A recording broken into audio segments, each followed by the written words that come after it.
Hello future officers. So let's get started with our top 10 questions for your UPSC prelims, जिसके आने के अच्छे खासे चांसेस हैं इस बार 2026 में। ठीक है, तो कलेश उठाएंगे और 10 क्वेश्चन उसमें से करेंगे। तो उससे पहले एक बड़ा सा पॉजिटिव नोट लेते हैं, that is small daily study sessions create giant results. ठीक है, जैसे कि अभी आज का ही स्मॉल स्टडी सेशन देख लीजिए। ठीक है, हमारी जो वीडियो आती है 10-15 मिनट 20 मिनट। ठीक है, तो ये स्मॉल सेशंस है but it can create a big impact, क्योंकि ये जो कलेश है इनमें से क्वेश्चंस आते हैं। ठीक है, मेरा प्रमोशन कर रही हूँ मैं इसका सीरीज़ का, तो ये जो ज़रूरी भी है। ठीक है, क्योंकि इस तरीके की सीरीज़ मैंने नहीं देखी किसी प्लेटफॉर्म के अंदर, जो आनी चाहिए। ठीक है, प्रीलिम से पहले हर सब्जेक्ट के ऊपर ऐसी सीरीज़ आनी चाहिए कि भैया न्यूज़ आई है तो फटाफट से इसके ऊपर 10 क्वेश्चन 20 क्वेश्चन, ताकि बच्चों को उस चीज़ के अंदर डर निकल जाए कि हाँ ये क्वेश्चन हमसे सॉल्व हो रहे हैं। उनको पता चल जाए कि हम किस यहाँ पे प्लेटफॉर्म पे हैं, किस जगह पे हम यहाँ पर है कि हम सॉल्व कर पा रहे हैं नहीं कर पा रहे। इससे और ज़्यादा ईजीनेस हो जाती है और रिवीजन का रिवीजन हो जाता है। राइट, तो इस तरीके से स्मॉल डेली स्टेप्स आप लोगे, डेली स्टडी सेशन लोगे, तभी आपको बिग रिजल्ट देखने को मिलेगा। इसलिए ये सीरीज पूरी देखना, फ्रॉम लेक्चर 1 टू लेक्चर, अभी देखता है आई थिंक 53 लेक्चर्स हैं इसके अंदर। ठीक है, इसमें आपका पूरा पॉलिटी के मेजर टॉपिक्स यहाँ पे कवर है। इसमें से अच्छे खासे चांसेस हैं क्वेश्चंस आने की, और जब आएगा प्रीलिम्स का पेपर तो हम देखेंगे। ठीक है, तो लेट्स गेट स्टार्टेड कि भाई यहाँ पे कलेश क्या हो रहे हैं, कलेश देखेंगे और देखते हैं। The debate on one nation one election has surfaced again in 2026. The central government is exploring legal and constitutional change to conduct Lok Sabha and state assembly elections together to reduce election expenditure and administrative burden. वैसे अगर देखा जाए तो one nation and one election सही भी है कि भाई बर्डन को रिड्यूस करेगा, एक ही दिन इलेक्शन होके नक्की हो जाएगा। लेकिन ये देखो इंडिया के अंदर जो पॉपुलेशन है वो कितनी ज्यादा है बॉस। ठीक है, एक साथ पूरा इंडिया का इलेक्शन करवाना बहुत बहुत बहुत मुश्किल है, क्योंकि अगर एक स्टेट में भी इलेक्शन होता है तो दूसरे स्टेट को भी इम्पैक्ट यहाँ पे देखने को मिलता है। राइट, तो एक साथ इतने बड़े स्तर पे इलेक्शन करवाना, वन नेशन वन इलेक्शन, थोड़ा सा मुश्किल काम है, बट देखते हैं किस तरीके से होता है। ठीक है, तो इस वन नेशन वन इलेक्शन से एक टॉपिक जिस पे हम क्वेश्चन करने वाले, दैट इज इलेक्शन सिस्टम। तो आज हम इलेक्शन सिस्टम,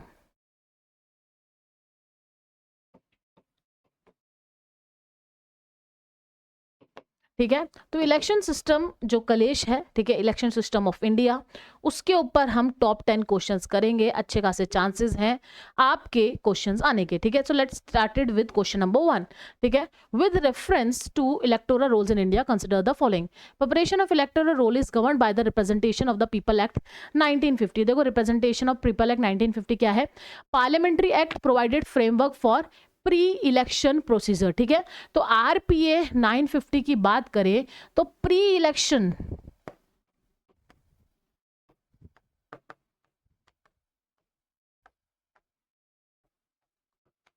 प्रोसीजर आपको यहां पे देखने को मिलने वाला है। राइट, तो first statement is correct. Second, a person can be registered in the electoral roll for more than one constituency if he owns property in multiple constituency। ऐसा कुछ भी नहीं है, एक रजिस्ट्रेशन होगा, एक ही कॉन्स्टिट्यूएंसी से होने वाला है, तो सेकंड इज इनकरेक्ट, हटा दो। Third, only citizen of India above 18 years of age are eligible to be registered as voter। This is absolutely correct. तो आंसर यहाँ पे आपका ए होने वाला है। इस चीज को ध्यान रखना, pre election procedure, RPA act 1950। Question number 2, consider the following statement regarding the conduct of the elections. ठीक है, the conduct of election to parliament state legislature is governed by the representation of people act 1951। this is absolutely correct, first statement correct है।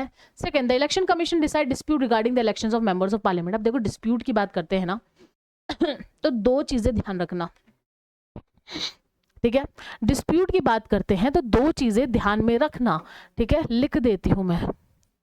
Election dispute की बात करें तो हम दो चीजें दिमाग में लगेंगे, दैट इज अगर प्रेसिडेंट और वाइस प्रेसिडेंट, क्या प्रेसिडेंट और वाइस प्रेसिडेंट के इलेक्शन में डिस्प्यूट आता है तो it will be done by what?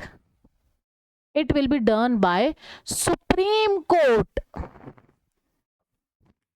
ठीक है, लेकिन अगर हम बात करते हैं डिस्प्यूट ऑफ एमपीज और एमएलएज,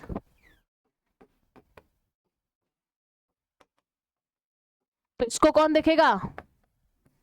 हाई कोर्ट। ठीक है, अब चलो वापस से क्वेश्चन पे आते हैं। ठीक है, dispute regarding the election of members of parliament, तो इलेक्शन कमीशन पार्लियामेंट के लिए कौन जा रहा है, हाई कोर्ट, ठीक है, तो सेकंड जाएगा, सेकंड गया।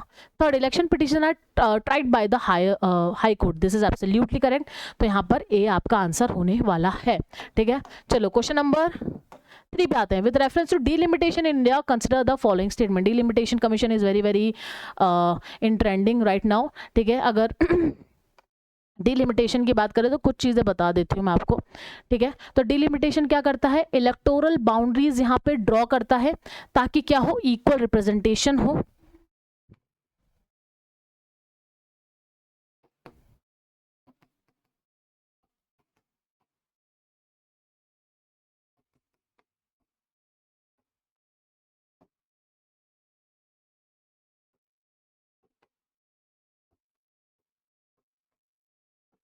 इक्वल, ठीक है। तो इलेक्टोरल बाउंड्री से रीड्रॉ करेगा ताकि हम यहाँ पे क्या देख सके, यहाँ पे इक्वल रिप्रेजेंटेशन यहाँ पे देख सके, ठीक है। ठीक है, बनाया जाता है अंडर आर्टिकल 82, ठीक है। तो अंडर आर्टिकल 82 पार्लियामेंट को दी हुई है कि भाई ये हमको डिलिमिटेशन करना है, ठीक है। तो आर्टिकल 82 को भी ध्यान रखिएगा, ठीक है। और डिलिमिटेशन के बारे में देखो तो लास्ट करा गया था ये 2002 के अंदर, ठीक है, 2001 के सेंसस के बाद, ठीक है, क्योंकि सेंसस के बाद ही डिलिमिटेशन कमीशन होता है, तो लास्ट 2000 में करा गया था, ठीक है। फिर इसको फ्रोज, इसको भी लिख दूं, फिर आप बोलोगे कि मैम बताया नहीं, मेरे तो आज पैर बहुत ज्यादा ही दर्द कर रहे हैं भाई, ठीक है। तो लास्ट 2002 में हुआ था, 2001 सेंसस को लेके, ठीक है। तो ये लास्ट हुआ था कब, 2002 के अंदर। फिर इसको यहाँ पे फ्रोज कर दिया था 42nd कॉन्स्टिट्यूशनल अमेंडमेंट से, क्योंकि भाई पॉपुलेशन पे कंट्रोल हो ही नहीं रहा था, ठीक है। उन्होंने बोला भाई पॉपुलेशन को कंट्रोल करने के लिए फ्रोज कर देंगे। फिर 84th कॉन्स्टिट्यूशनल अमेंडमेंट एक्ट आया और बोला कि भाई इसको 2026 तक और फ्रोज कर दीजिए, फ्रीज कर दीजिए, ठीक है। तो अभी रिसेंटली डिलिमिटेशन कमीशन हुआ है जम्मू एंड कश्मीर में, ठीक है। अब एक और बात ध्यान रखना जो डिलिमिटेशन कमीशन का जो भी यहाँ पे रिजल्ट रहता है, जो भी होता है, ये चैलेंज नहीं हो सकता एनी कोर्ट ऑफ लॉ के अंदर, ठीक है। और इनफैक्ट पार्लियामेंट और स्टेट लेजिस्लेचर वो भी इसको मॉडिफाई नहीं कर सकते। 2 पॉइंट बहुत ज़्यादा इंपॉर्टेंट है, 2 पॉइंट्स यार याद आ गए मेरे को, ये चीज़ मैंने आपको बता दी, बहुत इंपॉर्टेंट है। अगर ये स्टेटमेंट बन के आ गए ना भाई मज़े आ जाएंगे, फिर आप बोलोगे मैम आपने बताया था। ये 2 पॉइंट्स मेरे को एकदम से याद आए, क्योंकि मैंने भी परसों तरसों इस चीज़ को देखा था कि भाई जो डिलिमिटेशन कमीशन है, it can not be challenge in any court of law, ठीक है, इट कैन नॉट बी।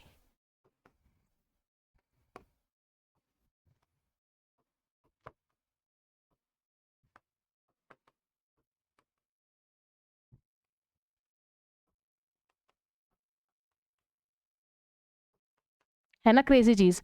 और अगर सेकंड पॉइंट की बात करें तो भाई पार्लियामेंट और स्टेट लेजिस्लेचर इसको मॉडिफाई नहीं कर सकते, पार्लियामेंट एंड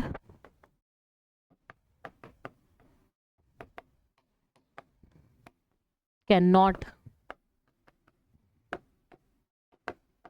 मॉडिफाई इट, ठीक है। तो ये दोनों चीजें याद रखना पॉइंट्स को। चलो अब क्वेश्चन नंबर 3, अगर क्वेश्चन नंबर 3 में पॉइंट्स गिवन है तो बहुत ही बढ़िया हो जाएगा। The latest delimitation exercise was carried out the delimitation act 2002, yes correct, correct.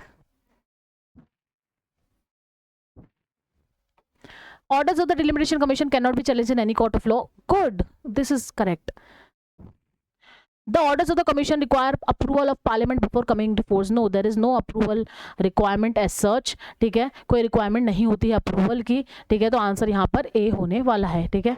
तो ये प्लीज ये 2 चीजें याद रखना, 2 पॉइंट्स यहाँ पे याद रखना, ठीक है। क्वेश्चन नंबर 4 पे आते हैं। Consider the following statement regarding the election machinery in India, ठीक है। ओके भाई देखते हैं। The superintendence and control of election are vested in the election commission of India, yes this is absolutely correct, इसमें कोई शक की बात है नहीं। The commission is responsible for election to parliament, state legislature and local bodies. Election किसकी बात करें, क्वेश्चन नंबर 4th की बात कर रहे हैं तो the commission is responsible for election to parliament, state legislature नहीं, नॉट द लोकल बॉडीज, ठीक है, तो स्टेट इलेक्शन कमीशन है, नॉट द, तो लोकल बॉडीज यहाँ पे हटा देंगे तो सेकंड स्टेटमेंट आपका गलत हो जाएगा। Third, the president appoint the chief election commissioner, yes the president appointed under article 324, थोड़ी सी आज थक गई हूँ मैं तो, हाँ 324 ही है ना, हाँ, तो आंसर यहाँ पर ए होने वाला है, ठीक है। चलो क्वेश्चन नंबर 5 पे आते हैं। Which of the following correctly describe the electoral system use for elections to the Lok Sabha. Okay, आज तो बहुत ज़्यादा थक गए हैं भाई, बहुत ज़्यादा क्लासेस हो गई आज मेरी, ठीक है। तो इलेक्टोरल सिस्टम की यहाँ पे बात है, विच of the following electoral system use for election in the Lok Sabha. अब इसमें भी एक चार्ट है, वैसे तो मैं थक गई हूँ बट स्टिल मैं आपको बताऊंगी, ठीक है। तो टाइप्स ऑफ इलेक्टोरल सिस्टम में ध्यान रखना, इस चार्ट को ध्यान रख के जाना। टाइप्स ऑफ इलेक्टोरल सिस्टम, ठीक है। टाइप्स की बात करें तो उसको थोड़ा सा शॉर्ट कर देते हैं। टाइप्स की बात करें तो भाई दो टाइप्स के होंगे, एक तो मेजोरिटेरियन, ठीक है, मेजॉरिटी इलेक्टोरल सिस्टम, और एक प्रोपोर्शनल रिप्रेजेंटेशन। क्या?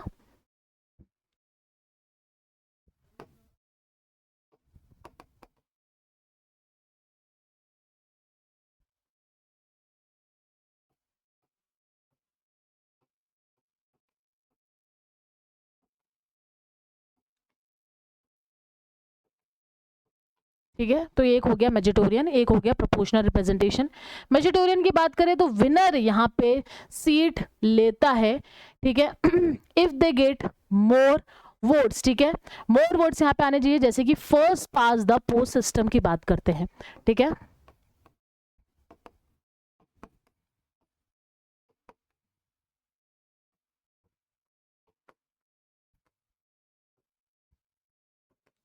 ठीक है, तो first pass the post system की अगर हम यहाँ पे बात करेंगे, ठीक है, तो हाईएस्ट वोट यहाँ पे देखे जाएंगे, कोई मेजॉरिटी नहीं देखी जाएगी, हाईएस्ट वोट जिसको मिले वो यहाँ पे जीत जाएगा, ठीक है। ऐसा नहीं है कि 50% अबव ही होना चाहिए। अगर मान लो कि किसी के 30 आए लेकिन लोगों किसी के 20 आए, किसी के 10 आए, किसी के 5 आए, लेकिन वहाँ पे क्या है 30 ज़्यादा नंबर पे है, तो वो यहाँ पे जीत जाता है first pass the post system के अंदर। और ये इलेक्शन कहाँ पे करवाया जाता है? ये करवाया जाता है मेंबर ऑफ लोकसभा या स्टेट लेजिस्लेटिव असेंबली, मतलब डायरेक्ट इलेक्शन जो होगा, ठीक है, डायरेक्ट इलेक्शन,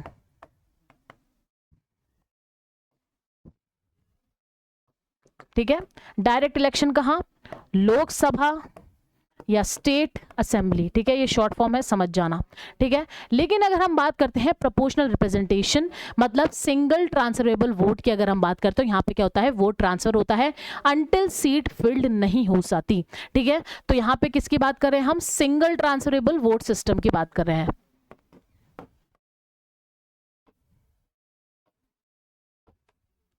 ठीक है। तो वोट ट्रांसफर होंगे जब तक कि सीट फिल नहीं होती, ठीक है। अब इसके अगर हम एग्जाम्पल की बात करते हैं, ठीक है, इसके अगर एग्जाम्पल की बात करेंगे तो यहां पे इनडायरेक्ट